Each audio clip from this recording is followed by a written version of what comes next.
بسم الله الرحمن الرحيم الحمد لله رب العالمين والصلاة والسلام على أشرف المرسلين حبيبنا محمد صلى الله عليه وسلم وعلى آله وصحبه والتابعين ومن تبعهم بإحسان إلى يوم الدين.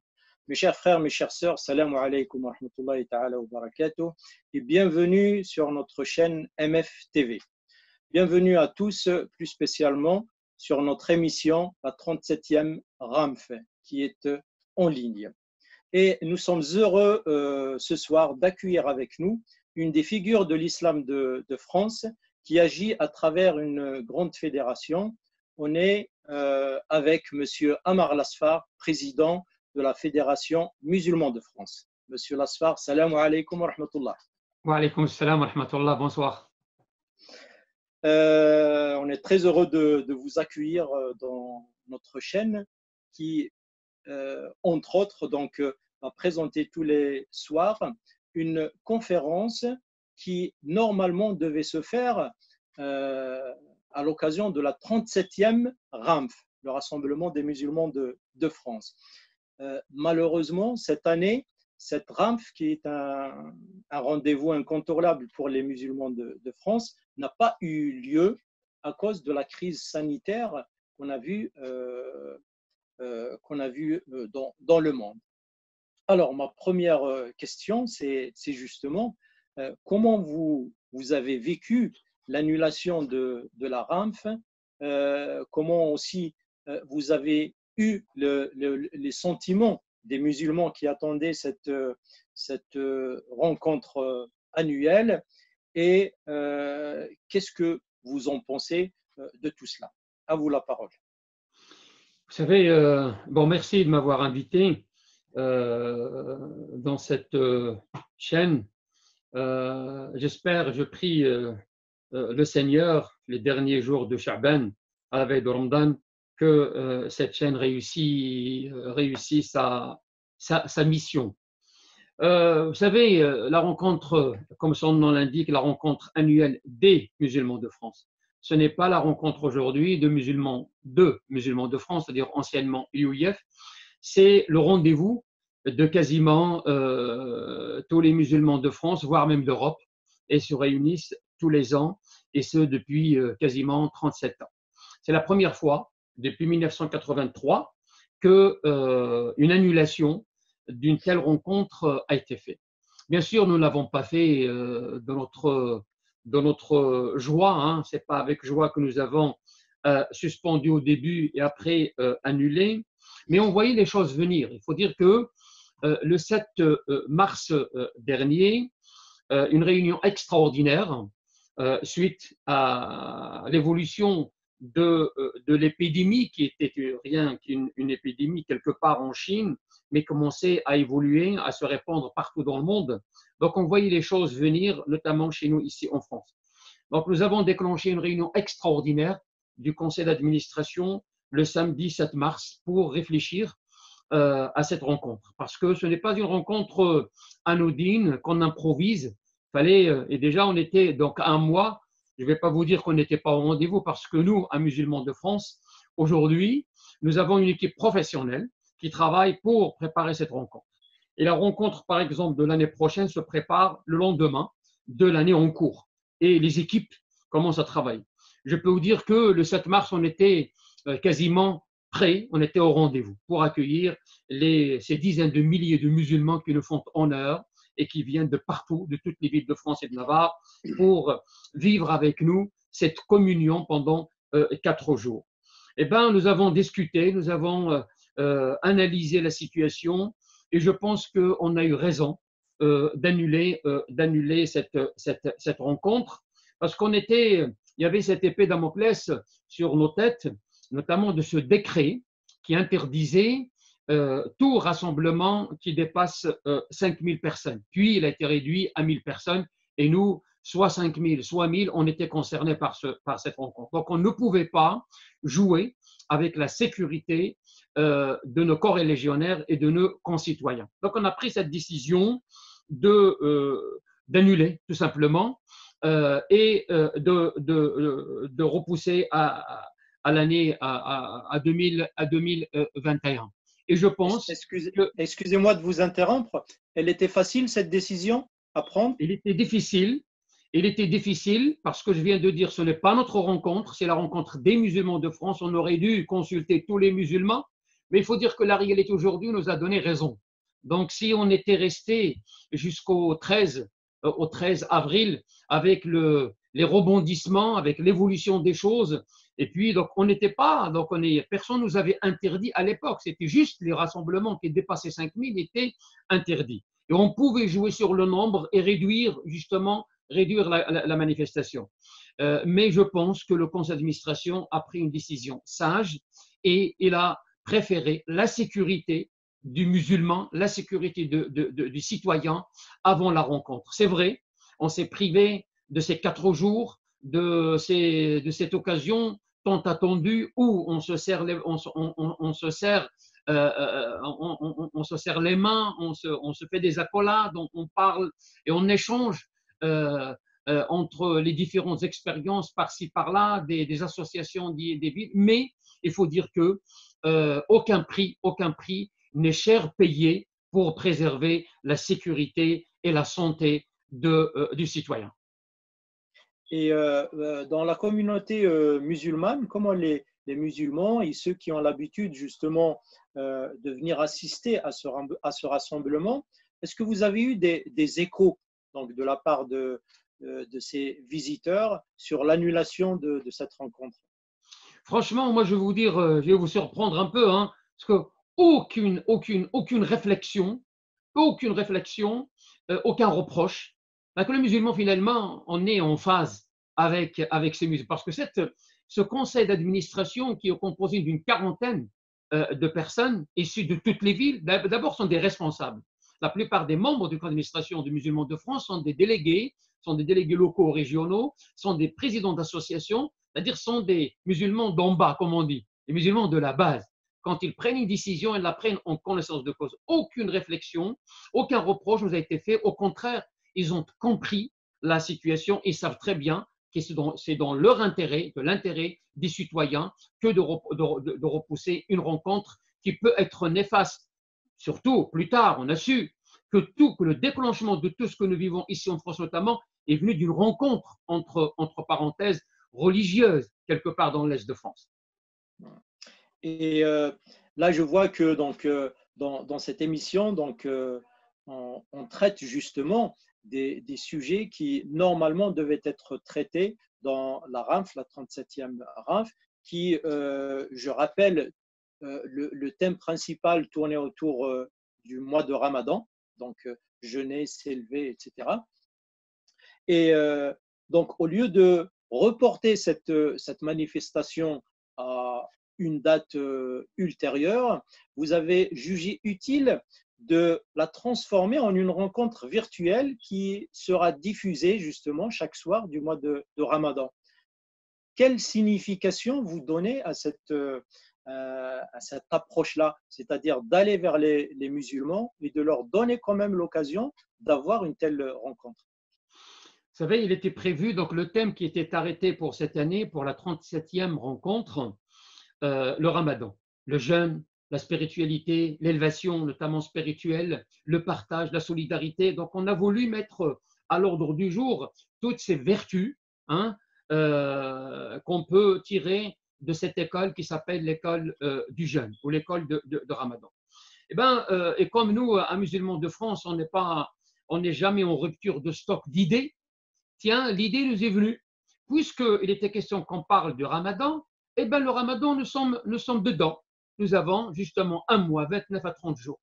Au lieu de vivre 4 jours au Bourget, à parler du Ramadan, on va vivre justement, on va permettre à notre public, à notre cher public, qui nous fait honneur chaque année, de venir au Bourget.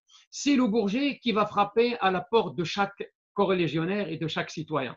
Il va justement entrer dans les maisons, dans les foyers de tous les musulmans et quasiment de tous les Français. Nous sommes sur le net. Donc, on va organiser la 37, ça va entrer dans l'histoire de musulmans de France. On va saisir cette opportunité. On va organiser la 37e rencontre à distance, virtuellement.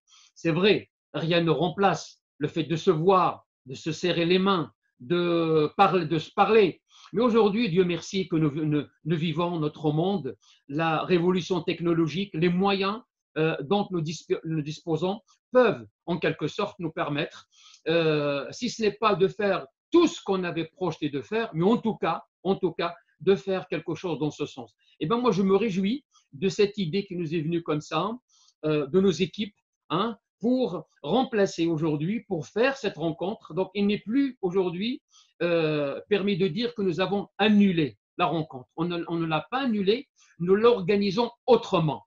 Peut-être ça nous donnera des idées à l'avenir. Là, c'est quelque chose d'inédit, c'est quelque chose que nous expérimentons pour la première fois. Eh bien, on va justement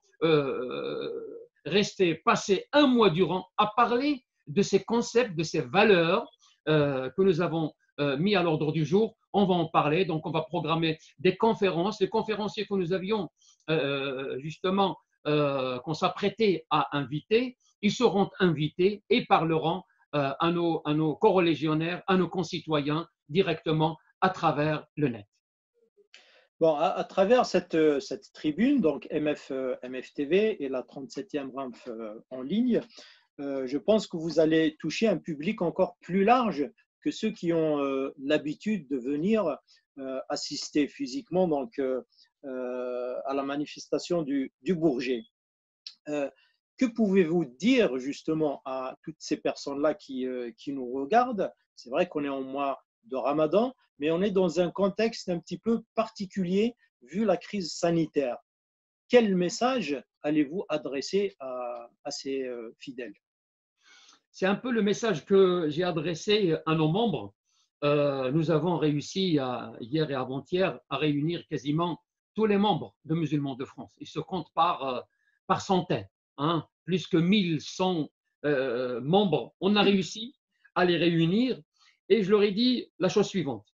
Attention, attention, vous allez sombrer dans le fatalisme, dans le pessimisme, dans le côté plus ou moins contraignant du confinement. C'est vrai, le confinement, quand il est pris au premier degré, il nous prive du mouvement, il nous prive de ce que nous avions l'habitude de faire. Mais il faut le prendre aussi comme une opportunité. Je pense que moi, je sens pas le temps passer. Franchement, moi qui sillonnais la France, qui bougeait beaucoup, et d'ailleurs, mes enfants, madame et mes enfants, me disaient comment tu vas faire? Comment tu vas faire, toi qui avais l'habitude de sortir, on ne te voit pas quasiment tous les week-ends de l'année? Eh bien, je vous rassure, franchement, que je ne vois pas le temps passer dans mon bureau entre la lecture du Coran, entre les livres que je n'avais pas le temps de lire, et puis surtout les réunions. Un vendredi, j'ai enchaîné 4 réunions d'affilée, depuis 13h30 jusqu'à 20h30. Eh bien, prenons cette opportunité comme occasion pour essayer de mettre de l'ordre au sein de la tête de chacun d'entre nous, mettre de l'ordre au sein de la famille de chacun d'entre nous, mettre aussi, revisiter ce qu'on appelle les évidences et revoir de plus près ce qu'on considérait comme quelque chose d'anodin, comme quelque chose de naturel, comme chose de normal. Eh bien, aujourd'hui, je pense que l'occasion s'est donnée à chacun d'entre nous, et c'est le message que veut transmettre notamment à travers le mois de Ramadan. Moi, je peux prétendre dire qu'on va passer un Ramadan inédit. On va passer un Ramadan, je pense qu'on va être doublement récompensé. Parce que premièrement, ce que nous avons fait, nous avons fermé nos mosquées. Et nous avons fermé nos mosquées, il n'y a personne qui les a formés, qui les a fermés à notre place. On les a fermés comme contribution de notre part à la préservation de la vie. La vie passe avant, justement, le culte. Et ça, nous l'avons compris avant même le confinement qui a été décrété le 17 mars. Le vendredi d'avant, nous n'avons pas prié le vendredi. Et moi, personnellement, j'ai pris la parole et j'ai dit, le 6, mon dernier prêche à la mosquée, j'ai énuméré un certain nombre de dispositions que plus tard nous avons vues dans les règles dites sanitaires, c'est-à-dire la distanciation, ne pas serrer les mains, etc., etc., etc. Nous avons, notamment à la mosquée de Lille, où je prêche quasiment tous les vendredis, nous avons évoqué ce genre de choses. Et nous avons découvert encore une fois une communauté disciplinée. on s'apprêtait à trouver, à chercher le discours pour aller convaincre. Est-ce que la masse, est-ce que notamment nos seigneurs, est-ce qu'ils vont comprendre ou pas comprendre? Mais je vous garantis que nous avons trouvé des oreilles, franchement, une écoute, et les musulmans étaient disciplinés quand on leur a dit on va prier chacun séparé de son frère. Donc on ne va pas prier les pieds joints comme on dit, mais 1 mètre. Nous l'avons expérimenté cette prière avant le confinement et avant la fermeture de la mosquée. Et quand on leur a annoncé qu'on va fermer le vendredi, aucune réclamation et aucune réflexion, aucune remarque. Donc moi je dis à mes corolégionnaires, à mes frères, à mes sœurs, et je m'adresse aussi à mes concitoyens, je leur dis que cette occasion qui nous est donnée, ce confinement qui est d'apparence contraignant, charge à nous de le transformer en opportunité et en occasion pour faire des choses qu'on n'avait pas l'habitude de faire. Et ça tombe très bien, nous sommes en plein mois de Ramadan. Eh bien, on va prier. Moi, quand je lis la presse, il parle à la veille du Ramadan, les sorties, les nuits du Ramadan, ces jeunes qui avaient l'habitude de sortir. Moi, je leur dis, écoutez, nous avons accompli plus important que le fait d'aller sortir le soir, faire ce qu'on appelle les prières surrogatoires. On a suspendu la prière du vendredi, qui est une prière obligatoire, et puis on a suspendu aussi les 5 prières obligatoires dans nos mosquées pour préserver notamment la vie et lutter contre la contagion. Et bien aujourd'hui, on va prier, on va ressembler à ce que faisait le prophète sallallahu alayhi wa sallam pendant les 9 années, avant que Sayyidina Omar décrète les tarawih ensemble pendant 1 mois. Certes, notre prophète l'a fait pendant 2 à 3 jours, mais il ne l'a pas fait pendant 1 mois. C'est Omar al-Khattab qui l'a fait, et toute la communauté musulmane du monde a pris ça, et le suit. Cette année, on va un peu retrouver ce que faisait le prophète alayhi salatu wassalam chez lui. On va faire les tarawih chez nous, en famille. On va réciter ce Coran que nous avons appris plus ou moins appris. Nos enfants qu'on a formés dans nos écoles du week-end, on va leur donner l'occasion de faire l'imam à la mosquée. Moi, je pense que c'est une expérience, c'est quelque chose d'inédit qui va nous occuper durant tout le mois de Ramadan. Très bien. Et justement, par rapport à ça, les musulmans, donc les musulmans de France, vivent ce confinement comme tous les citoyens.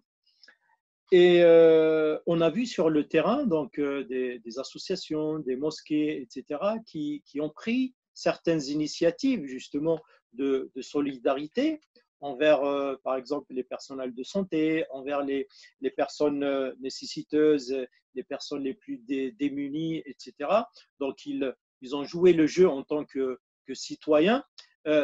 Et vous, donc, d'habitude, au sein de la RAMF, vous ne parlez pas que donc, aux membres ou bien aux fidèles de musulmans de France, mais vous parlez surtout de l'islam de France. Comment vous évaluez justement, en cette période de confinement, l'action citoyenne des musulmans de France dans sa globalité? Encore une fois, ces musulmans, ils nous surprennent à chaque fois. Ils ont agi en citoyens. Quand nous, on parlait de l'islam citoyen, quand nous, à un moment donné, on a inventé ce slogan « citoyen d'abord, musulman ensuite », ça a choqué à un moment donné. Quand on a dit que les lois de la République, c'est notre charia, ça a choqué à un moment donné. Mais aujourd'hui, ça fait tache d'huile, ça fait école. Nous, à Musulmans de France, nous avons accompagné cette sédentarisation, je n'ai pas le mot intégration, cette sédentarisation du culte musulman dans notre pays. Nous avons accompagné et surtout outillé, nous avons accompagné la communauté musulmane de France dans sa quête de sédentarisation, mais on l'a outillé avec des instruments en matière de fatwa, en matière de la formation des cadres religieux, en matière des écoles privées, en matière de la formation dans nos écoles, et en matière de discours et de priorité. Aujourd'hui, ce que nous avons prôné comme discours, ce que nous avons prôné comme valeur depuis que Musulmans de France existe, depuis 1983, aujourd'hui on le voit. Les musulmans de notre pays, aujourd'hui, ils agissent en citoyens. Franchement, et ils nous surprennent par des initiatives qu'ils prennent. Le couscous de la solidarité, la pizza de l'amitié, aller acheter du gel alcohydraulique et équiper telle clinique ou tel hôpital, aller rendre visite au personnel de tel EHPAD. Franchement, aller frapper chez le voisin et demander de ses nouvelles et éventuellement demander à lui faire ses courses, c'est ça l'islam de France. L'islam de France, c'est pas ce que malheureusement essayent les uns et les autres de montrer des facettes que moi je n'ai jamais rencontrées depuis 40 ans que je suis en France, depuis que j'ai fait le choix d'être français et d'aimer ce pays et d'appartenir à ce pays. Quand on parle de moi, quand on parle de mon culte, quand on parle de ma communauté, dans des plateaux de télévision, il y a quelques semaines, mais je ne me voyais pas représenté dans ce qu'ils disent parce qu'on me représente comme un danger. On représente le culte musulman, la communauté musulmane, non pas comme une valeur ajoutée, mais comme un danger, comme des martiens qui n'appartiennent pas et qui ne partagent rien avec la race française. Or, aujourd'hui, les musulmans, avec leur initiative, et ils sont disciplinés. Moi, j'ai beaucoup apprécié ce qu'a dit le ministre de l'Intérieur, M. Castaner, en disant que la France ou les Français sont les meilleurs élèves d'Europe en matière de discipline. Et comme nous sommes aussi des Français de ce pays, eh bien, nous faisons partie de ces meilleurs élèves en matière de discipline. Aujourd'hui, les musulmans ont montré que, avant qu'ils soient des musulmans, ils appartiennent à une société. Et quand la société a besoin d'eux, ils répondent présent. Cette solidarité qui s'est répandue et qui n'a pas de religion, cette solidarité, elle n'était pas sectaire, elle n'était pas sélective. C'est-à-dire qu'on va faire le bien entre nous, repli entre nous, entre guillemets, ce qu'on appelle le communautarisme, qu'on n'a jamais rencontré, moi que j'ai jamais croisé en tout cas. Voilà, nous avons montré, notamment nos délégués locaux, nos mosquées au niveau local, ont développé, sans consigne, sans directive de quiconque, mais ont développé de leur propre chef des solidarités de citoyens d'abord de ce pays. Et moi, permettez-moi de vous dire que je suis fier de cette communauté et je suis fier d'appartenir à cette communauté et je suis fier d'être un des leaders de cette communauté. Et vous pensez que toutes ces initiatives vont changer le regard des détracteurs de l'islam, justement?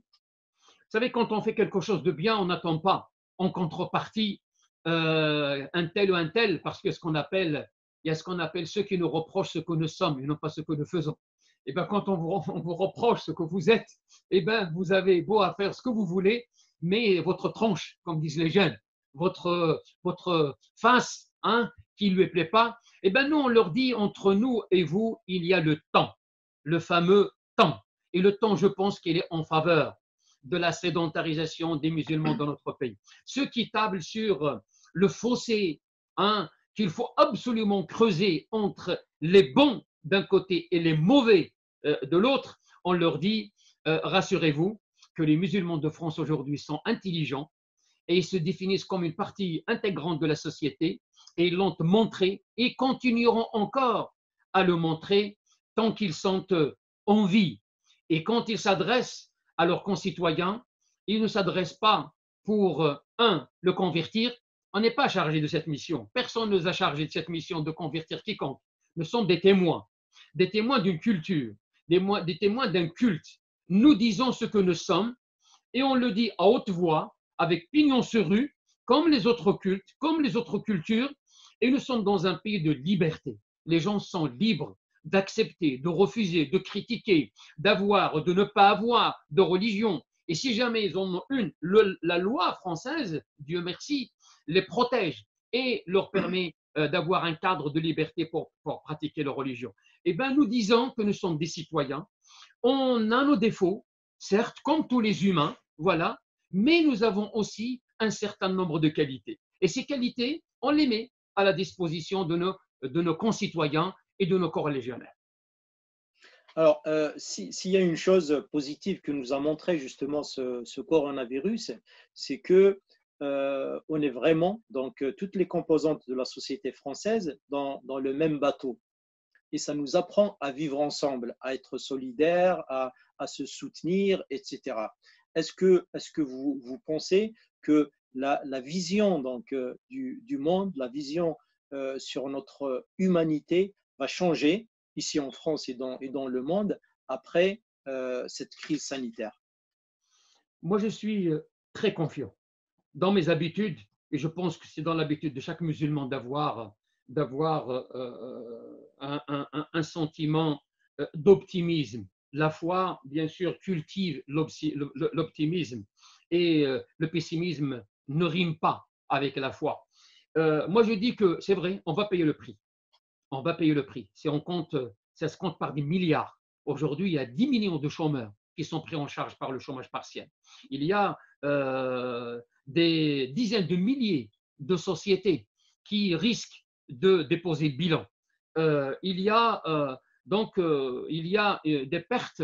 Nous, le ministre des Finances de notre pays, il parle de -8 de taux de croissance pour les mois à venir, pour l'année à venir. Oui, le prix sera cher mon pays. Mais je pense qu'il faut aussi avoir en tête que le monde ne sera plus. Le président de la République l'a dit, les grands de ce monde l'ont dit, et je partage parfaitement ce dire que le monde ne sera plus comme avant, qu'il y aura un avant-corona et un après-corona.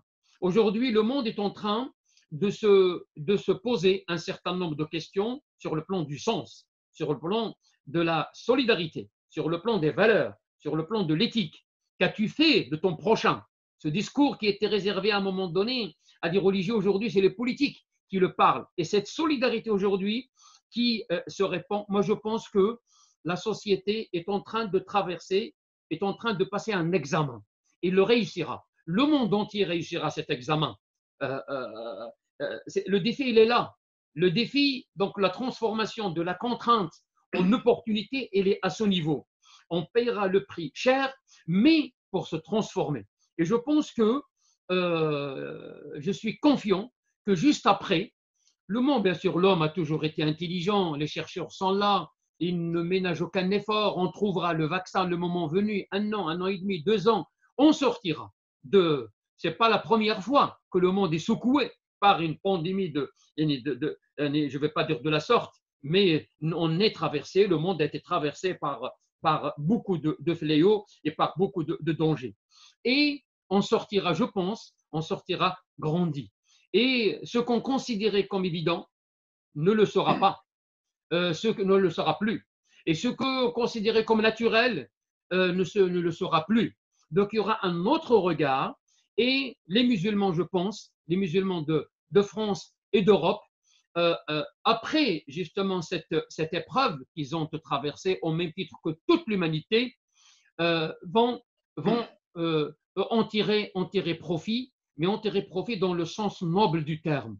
C'est-à-dire qu'ils vont montrer, peut-être aussi, ils vont s'arrêter devant leurs défauts, leurs manquements, leurs fragilités, revoir aussi leur façon de faire, revisiter aussi leurs évidences. Eh bien, tout le monde tirera les enseignements le moment venu. Mais je suis très confiant par rapport au demain, qui nous attend tous. Moi, je ne sombre pas dans le pessimisme de la fin du monde. Ça y est, c'est les signes de la fin du monde. Non, non, il y a encore un monde merveilleux qui nous attend ici en France et partout dans le monde.